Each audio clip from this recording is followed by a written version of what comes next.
Okay, so now you have arrived to Bälinge, a little village outside Luleå, where Johan and I are working at Metria. I work as a group manager, but I also work in customer projects, especially within the SDI area. I worked a lot with Inspire, but also with SDI issues for private companies. Yeah, and my name is Johan, and I'm also living in Luleå. Yeah, I like to be outdoors during winter and skiing and sleeping in tents. And I have been working a lot with data management and also with standards. I was project leader for the ISO 19157 data quality standard. So, and this Saturday, we went to Luleå airport. And then we flew not so fast, but it took 9 hours. But now we are here. And no, it didn't take 9 hours from Luleå. That's a bit of a lie. It was maybe 14, 15 hours. So, but now we're here, and we will talk about automated quality controls with FME. Maybe we can take a walk around Stanley Park. Yeah. And you know how it is. It's a lot of sensors and data come from different sources, and you should integrate it. And the quality it can be a problem with the quality, and sometimes you don't know what you get. And if you don't know the quality, it's hard to know in which applications I can use the data, and it's hard to get the value out of the data if I don't know when to use it. Yeah. So what do we mean with quality? If you look at the definition of quality, it is the degree to which a set of inherent characteristics fulfills requirements. And this says actually that first you need requirements, and then you also have to validate that the data actually fulfills these requirements. If you have not done these two things, then you cannot say anything about the quality. Okay, we will do a test here. Which one of these cars do you think has the best quality? How many, if we raise our hand, we will vote here. Porsche Cayenne, how many think that one has best quality? Raise your hands. Okay. We will see. Short wheelbase and minimal overhang at the front and rear, combined with high ground clearance, makes it extremely well suited to continue the drive where the road ends. Indeed, the Niva outperformed the Porsche Cayenne, which in comparison is clumsy as an elephant with a backpack in a supermarket. So if it is a terrain capabilities that is evaluated, the Niva fulfills the quality requirements better than the Porsche. So we will make test number 2. Yeah. Which one of these view services delivers data with the highest position accuracy? And just looking at them, it's, I don't see anything. Yeah, but it's really difficult to say. So you need actually, metadata is extremely important. It's because otherwise you don't know what you get.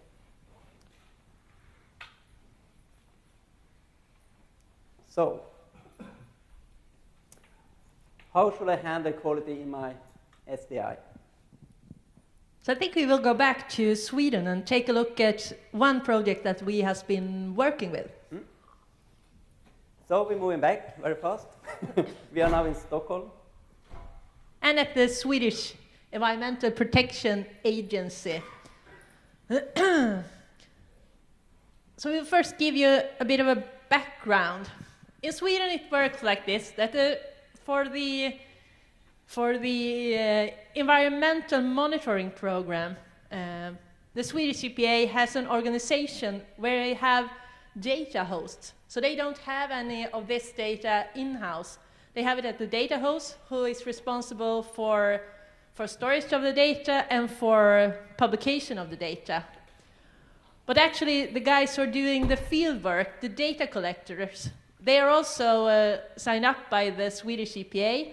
And when they have collected data, they deliver it to a data host, and the data host store it and publish it. Yeah.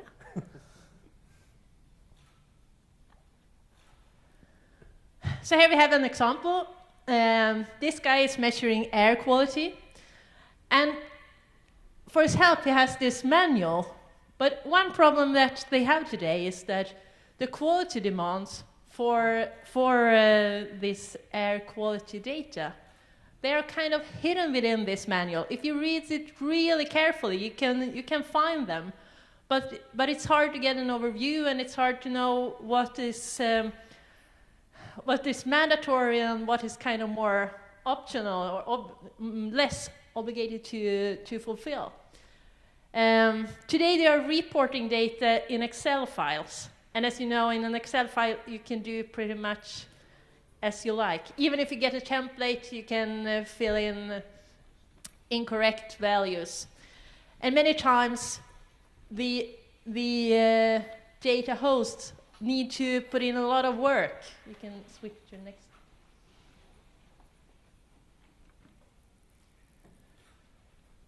Within the data management area. So the data is collected, and it's sent to the data host. But another problem is that the time frame from the date when the data host gets the data from the data collectors to he or she actually is able to publish the data is many times too long. And that's due to a problem with data quality. They have to do so much work before they can publish the data. So, and that's why it takes a long time. But when it's published, there are a number of different kind of users that really needs this data.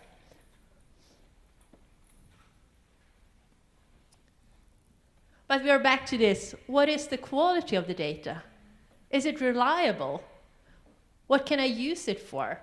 And many times data is validated at a time when this data host actually needs to make reports to, for example, the environmental, the European Environmental Agency. So in Sweden, you have to report, in all the European countries, you have to report a number of environmental monitoring data to EEA. And that's the time when the data really gets evaluated. And many times that's too late.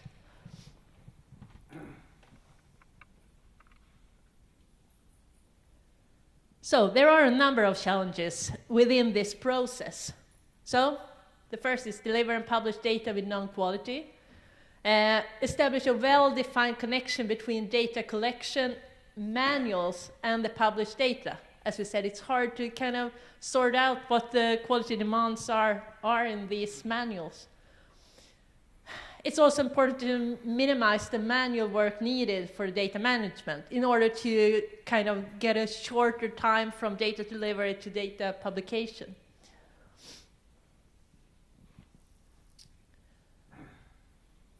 So the Swedish EPA asked us if we could help them to perform a pilot project where they wanted to create a data quality control service. And they had a number of objectives. The quality control service should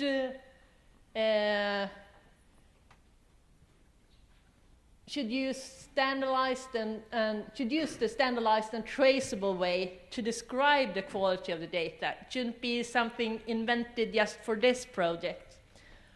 And of course, they wanted it to be automatically performed.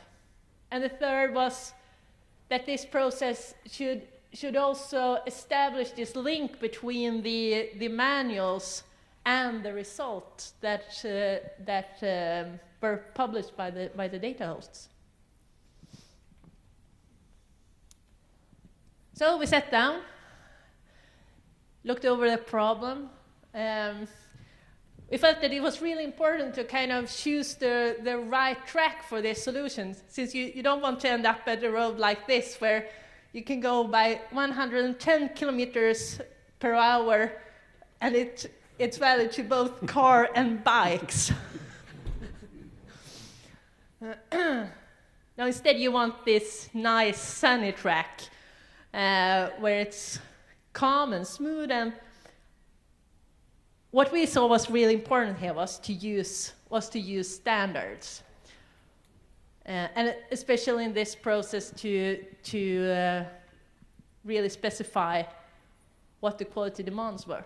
Yeah, and the standards we used in this project, they are data product specification, where we also defined the requirements. We had application schema, quality measures, the data quality in 91.7, and also metadata.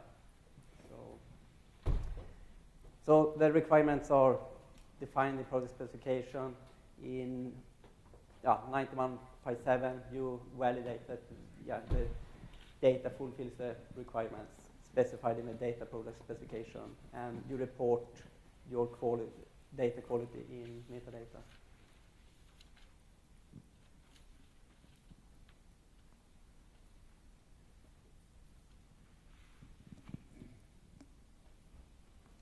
Yeah, and by creating a service for validation, you have the advantage that the validation can be reached from anywhere. This would also be cost efficient for the Swedish EPA, since they could build only one service and don't have to, up until today, each of these data hosts, they have a number of them, have developed their own routines for quality control. But now they can have just one quality control service.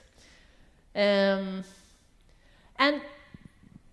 really what was good too was that using data product specifications together with the validation service all of a sudden gave the Swedish EPA a tool to steer all of these different organizations that were involved, both the data collectors and the data hosts. And the quality demands were much clearer now.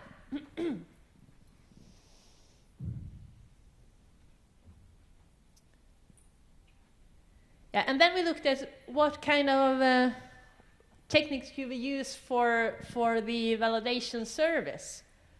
And we chosen to use the FME server, and that was due to the number of different report formats that it could read. Because in the example we looked at, it was the Excel file, but it could be a number of different formats. We also thought that it had excellent XML tools, and the approach where we are using the standards, XML is really important. It's really important to be able to work with XML in an efficient way. And the third was that you have this complete set of tools for all kind of different spatial analysis that you may have to perform in order to validate the quality.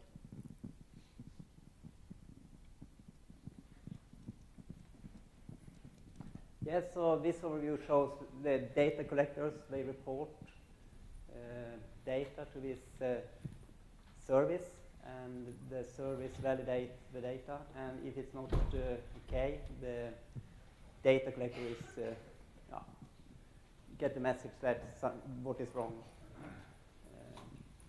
And then metadata is created, and a readable quality report is also created, and also Swedish EPA get information.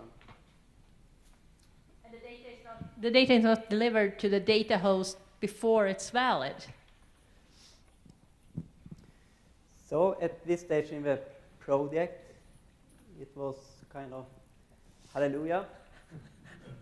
So,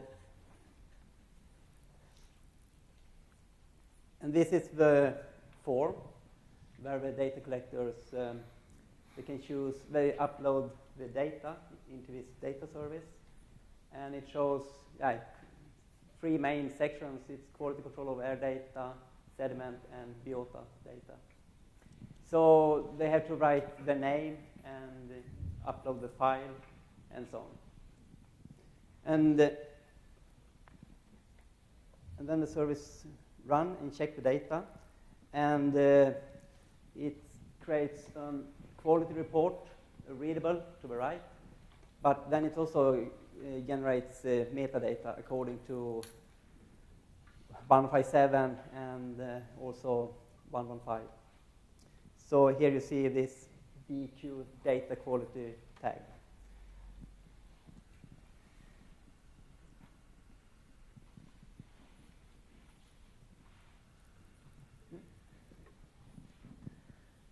So basically, what we have done is that this is kind of an overview what we have done in FME.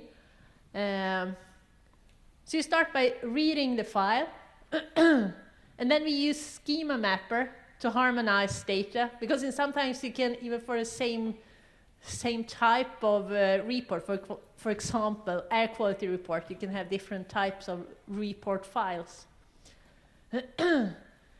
And after that, we are transforming data into XML or GML if spatial data is also within the data that is going to be validated.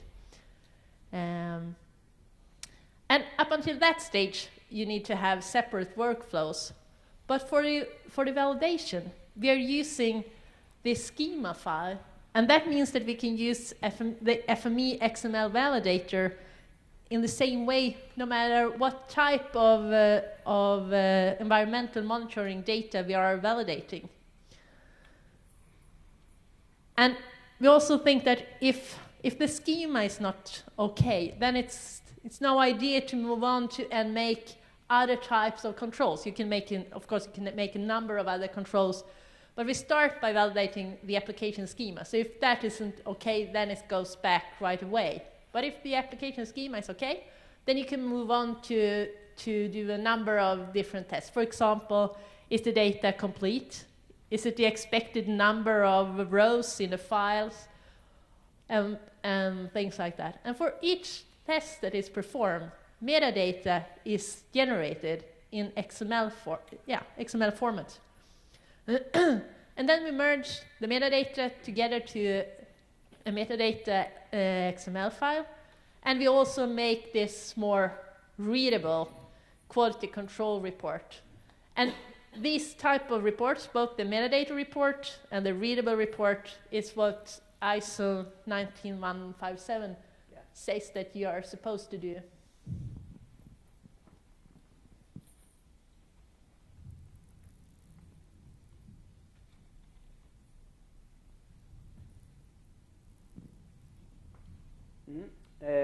Finally, during this year, this validation service will be launched in version 1.0. So they have tested it now, and they are really satisfied. We don't know exactly when. Yeah. And we also have noticed that in Sweden, a number of agencies have started to work with product specifications, quality controls, and so on. And I think it's one reason is that many of them, it's inspired, because in Europe you are forced into to open these standards and read them. So it's not just metadata, it's also data quality, product specification, and so on. And it's the same for private companies, that they're showing much more interest in data quality issues than they did for a couple of years ago. And then, so thank you. Yeah, thank you.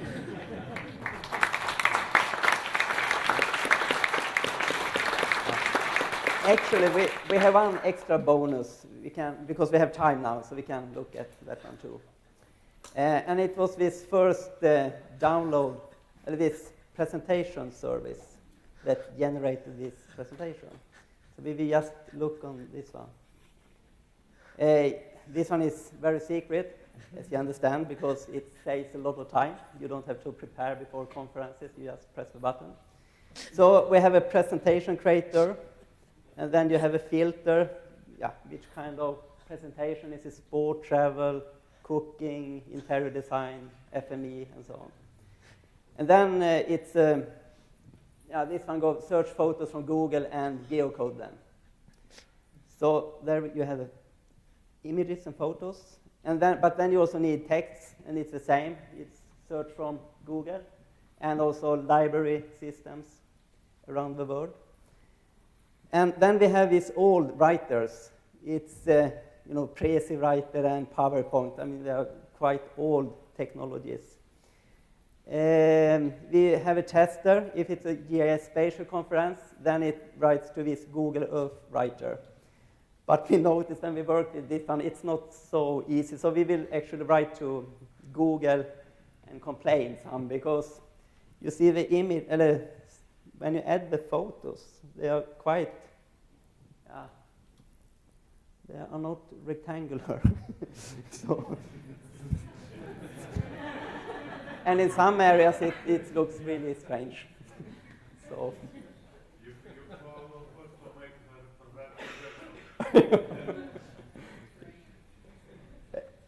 Yeah. Yeah, okay. Mm.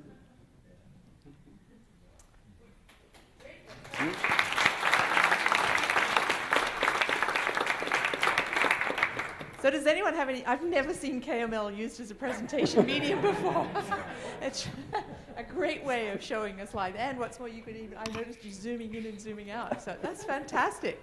So has anyone got any questions actually related to the presentation?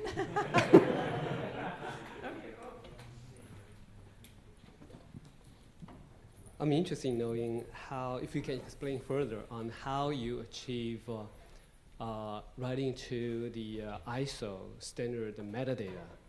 And given, well, presumably you have gathered enough information. Let's say context is 7 or 6 category of information. How you achieve that? Maybe if you can show us some transform, that would be great.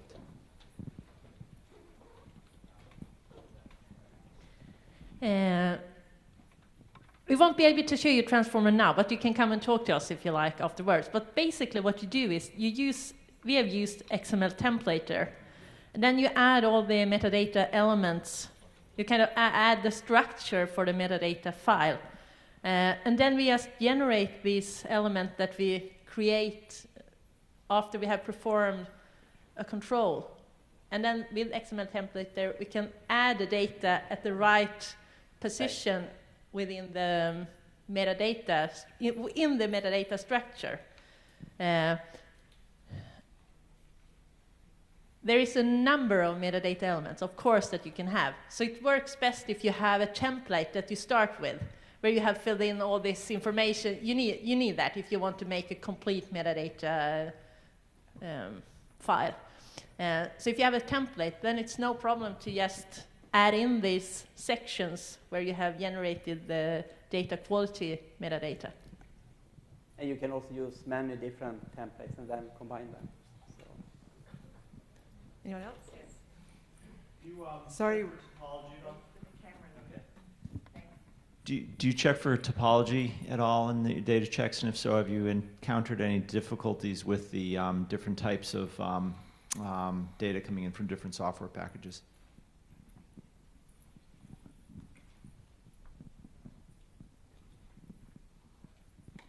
In this pilot, it has mainly been rather simple geometries.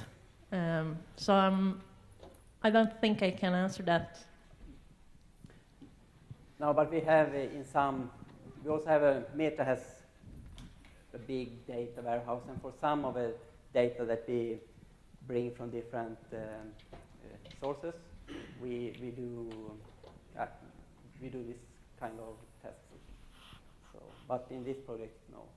And the reason here we actually, the first part when we check the schema, application schema, and therefore we also convert the data to GML, because then you can use the XSD to validate the schema. But then if you want to continue and do other tests, then it can be better to use the original data. So. Anyone else? Great. Well, I think that's one of the very interesting presentations. So thanks, you guys. And I